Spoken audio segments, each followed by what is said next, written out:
Sous la présidence de son Excellence, Monsieur le Président de la République, le Conseil des ministres a tenu sa session ordinaire ce jeudi 14 février 2019 de 12h à 13h30 avec l'ordre du jour suivant. 1. Message de son Excellence, Monsieur le Président de la République. 2. Compte rendu des sessions ordinaires du Conseil interministériel tenu le 29 janvier et les 5 et 12 février 2019. 3. Questions diverses. Au titre du premier point de l'ordre du jour, Monsieur le Président de la République a demandé au gouvernement d'approfondir la réflexion autour de l'application d'une disposition constitutionnelle, article 145, appelant l'État à garantir un service civique ou militaire aux citoyens âgés de 18 à 30 ans. Il a rappelé que ce service permettra d'inculquer à tous les étudiants la culture du civisme, de la citoyenneté et de la solidarité en vue de répondre aux besoins d'amélioration substantielle du comportement des populations en général et des étudiants en particulier. Le chef de l'État a donné des instructions fermes interdisant formellement l'utilisation des militaires pour assurer la sécurité personnelle garde-corps des citoyens privés. En dehors de cas exceptionnels reconnus par l'autorité, tout contrevenant ainsi que les supérieurs hiérarchiques ayant autorisé ou toléré cette pratique seront sévèrement sanctionnés. Le président de la République a rappelé les directives relatives à l'utilisation des sirènes par les véhicules de l'État.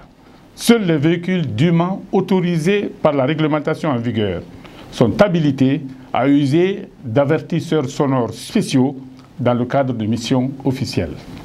Le chef de l'État a exigé l'application dans les meilleurs délais de nouvelles procédures de passation des marchés publics ramenant au niveau des autorités contractantes, en particulier au département sectoriel, la mise en œuvre des opérations de lancement et de dépouillement des appels d'offres publics.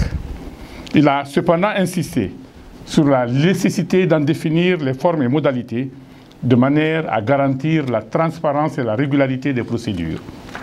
Le président de la République a invité les services et départements ministériels concernés à organiser un vrai débat national autour des problèmes liés au pèlerinage à la Mecque, de manière à circonscrire les difficultés auxquelles sont confrontés de façon récurrente les pèlerins guinéens. Une commission regroupant les secteurs publics et privés a été constituée dans le but de préparer cette large concertation en vue de mettre un terme au dysfonctionnement qui affecte l'organisation du pèlerinage au lieu saint de l'islam. Le chef de l'État a instruit les ministres en charge du transport et des travaux publics de veiller à l'application stricte des normes de la CEDEAO relatives à la charge à l'essieu des véhicules poids lourds afin de préserver l'état des routes et réduire les risques d'accidents de circulation liés à la surcharge.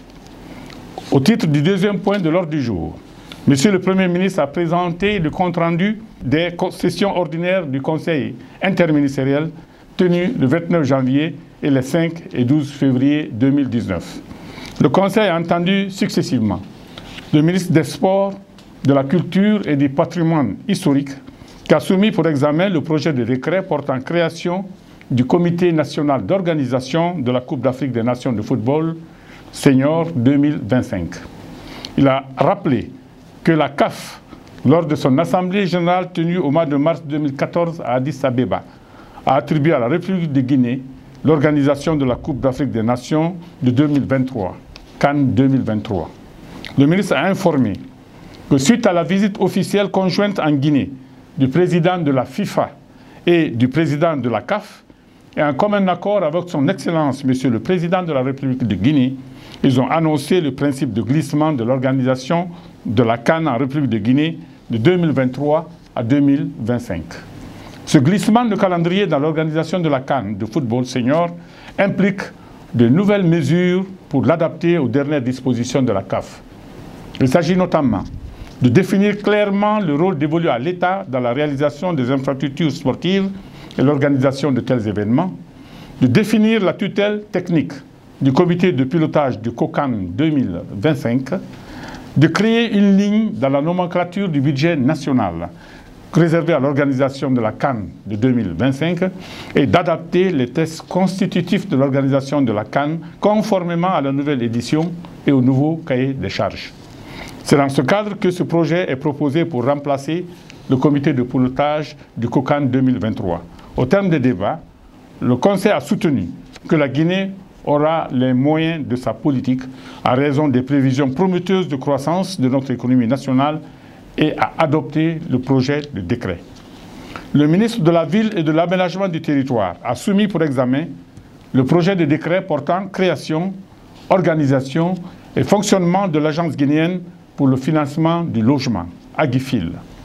Il a informé que l'un des objectifs de ce projet de décret est de promouvoir le financement pour l'acquisition par les populations guinéennes du logement et en général du logement social en particulier et de contribuer à la mise en œuvre de la stratégie de développement du secteur de l'habitat en Guinée en liaison avec les organismes et les administrations publiques et privées concernées. Le ministre a soutenu que cette décision procède du fait que la Guinée a enregistré des déficits importants en logement de toutes catégories. Les retards accumulés tournent autour de 500 000 unités. À ces importants déficits s'ajoutent des besoins courants estimés à 47 200 logements par an. Le ministre a indiqué que le diagnostic du secteur de l'habitat a ressorti la problématique du financement, les contraintes liées au dispositif prudentiel de la BCRG et de la situation macroéconomique du pays. Il a justifié que face à cette situation, le gouvernement a entrepris des réformes institutionnelles prenant en compte les aspects fiscaux, fonciers, juridiques et financiers afin de faciliter l'accès au crédit. Le ministre a déclaré que la prochaine étape pour la mise en œuvre du programme consistera à créer par décret les structures et facilitations de gestion des risques tels le Fonds de garantie hypothécaire de Guinée, FGHG. Au terme des débats, le Conseil a adopté ce projet de décret.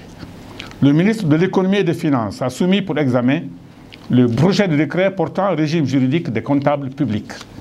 Il a indiqué qu'à date, le régime juridique des comptables publics n'a pas encore fait l'objet d'une initiative gouvernementale en matière réglementaire, en dépit des lourdes responsabilités qui pèsent sur l'exercice de la fonction de comptable public.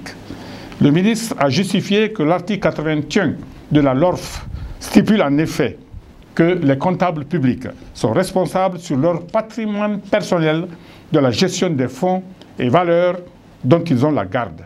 Chaque année, ils rendent compte à la Cour des comptes de la bonne tenue de leurs écritures et de la bonne conservation des fonds et valeurs. Dans l'hypothèse où cette reddition de leurs comptes fait apparaître des irrégularités ou des insuffisances de fonds, la Cour des comptes, après avoir entendu le comptable intéressé, prend un arrêt de débit qui fixe, en tenant compte de l'importance du préjudice subi par la collectivité, le montant que le comptable devra payer à l'État ou à l'organisme public concerné. Au terme des débats, le Conseil a décidé de l'adoption de ce projet de décret. Le ministre des Mines et de la Géologie a fait une communication relative à la réforme du système de délivrance des permis et autorisations des projets miniers intégrés. Il a rappelé que le comité interministériel de suivi des projets miniers intégrés a été créé par décret du 14 janvier 2015 en vue de corriger les insuffisances notées au niveau des services techniques de l'administration publique impliqués dans le processus de délivrance des permis et autorisations nécessaires au développement des grands projets miniers intégrés. Le ministre a indiqué que la mission essentielle du CISPMI est de veiller au respect des obligations relatives à la mise en œuvre des conventions et accords miniers, de suivre et coordonner le développement des projets miniers et de mettre en place un mécanisme de délivrance simplifié et diligent des permis et autorisations. Le ministre a soutenu que les réformes proposées amélioreront considérablement les procédures de délivrance des permis et autorisations non minières pour les projets miniers intégrés en particulier et l'environnement des affaires dans notre pays en général. Au terme des débats, le Conseil a apporté son soutien au ministre et décidé de l'adoption des conclusions de l'atelier. Au titre des questions diverses, Le ministre en charge de la justice a informé le Conseil de la fin du procès des assassins de Mme Boireau et de M. Paul Temple Cole, qui met ainsi un terme à l'impunité dans cette affaire. Les prévenus ont été condamnés à perpétuité avec une peine de sûreté. Il a également informé de la condamnation d'un militaire coupable de meurtre d'un manifestant ainsi que celle d'un policier coupable de sévices corporels. Le Conseil s'est félicité de ces avancées qui marquent un tournant important de l'activité judiciaire nationale du point de vue de l'impartialité et de la crédibilité de l'institution judiciaire. Le Conseil des ministres.